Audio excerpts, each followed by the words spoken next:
My name is Ben, and I have two daughters, Lila and Esme. And I remember pretty vividly the day we brought our first child, Lila, home from the hospital. I looked at my wife, Holly, and I said, that was great, at least for me. What do we do with her now?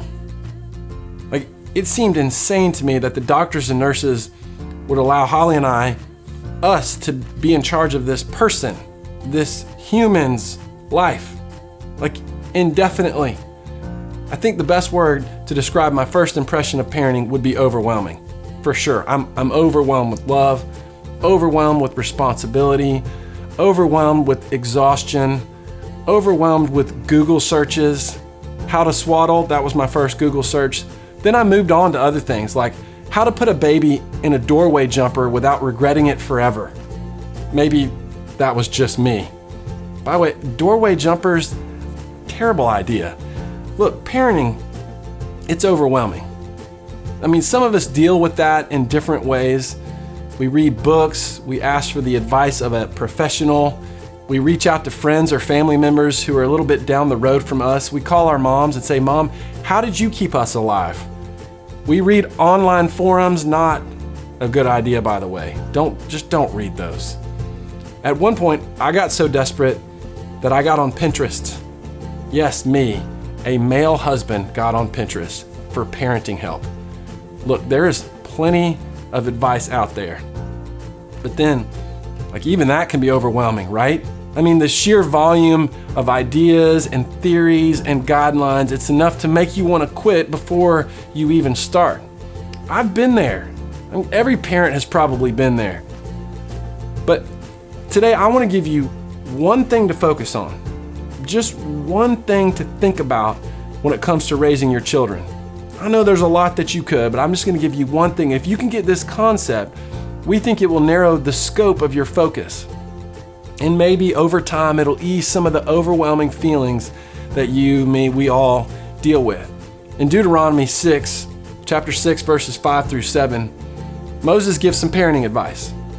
And here's what he said. He said simply, love the Lord your God with all your heart and with all your soul and with all your strength. These commandments that I give you today are to be on your hearts. Then he says, impress them on your children. Talk about them when you sit at home and when you walk along the road and when you lie down and when you get up. That's simple. Moses doesn't begin a debate on whether or not you should let your child cry it out or not. He doesn't say this one command I give you, baby sign language. He doesn't talk about how much television kids should watch. No, Moses says, look, he tells the people the most important thing they can pass along to their child is a love and knowledge of their Heavenly Father. And so we think, oh, that's so obvious. Of course I'm going to pass that on. But it's easy, isn't it, to get caught up in all the day-to-day tasks involved with parenting. And it's so easy to lose sight of this simple truth. Outside of them knowing they are loved, nothing is more important than your child's faith. Nothing is more important than living a life that shows your child that their Heavenly Father created them and loves them and desperately wants a relationship with them. So instead of asking yourself, what do you want your child to do? What if you asked yourself, who do I want my child to be? There was a season of my life when I used to go running with my brother-in-law, Tim. Now, to Tim, running is easy and fun, okay? He's one of those people. To me, running is terrible and hard. I'm one of those people, okay? He's one of those guys who can carry on effortless conversations while he runs. I hate people like that. I'm gasping for air. I'm grunting. I'm trying to hide the fact that I'm crying. But one day, while I was doing what I did best, which was complaining to Tim that I couldn't go any farther, he said, look, why don't you just look up and find a landmark way off in the distance? Just focus on making it there. And so that's what I did. Now, focusing on that spot, it didn't put any more oxygen in my lungs. Didn't make me any happier about running, but it did help me push through because I kept the destination in focus. And that's what we want you to do with parenting. We want to help you choose a spot in the horizon to focus on. And so at the end of this video, here's what we'd love. We'd love for you to sit down and write a description of the type of person you'd like your child to grow up to be. Do you want your child to be forgiving? Do you want your child to be generous, a good friend, a hard worker, compassionate, determined, loyal? We want you to choose 3 to 5 words. Now, you're going to share these during the baby dedication event, so we want you to make sure that you write them down, write them out. Now, I realize, and I would probably be like this, some of you are going to look at this list and start getting overwhelmed all over again.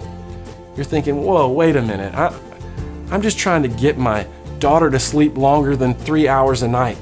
I'm trying to get my son to eat something other than marshmallows for dinner.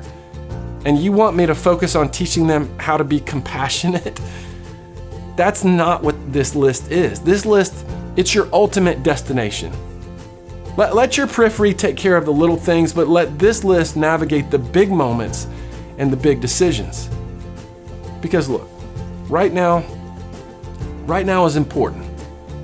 And the crazy, overwhelming moments along the way are important. But while you are surviving those, we want you to keep a bigger picture in your mind. And here's what we want it to be. The person that your amazing son or daughter can become. Focus on that.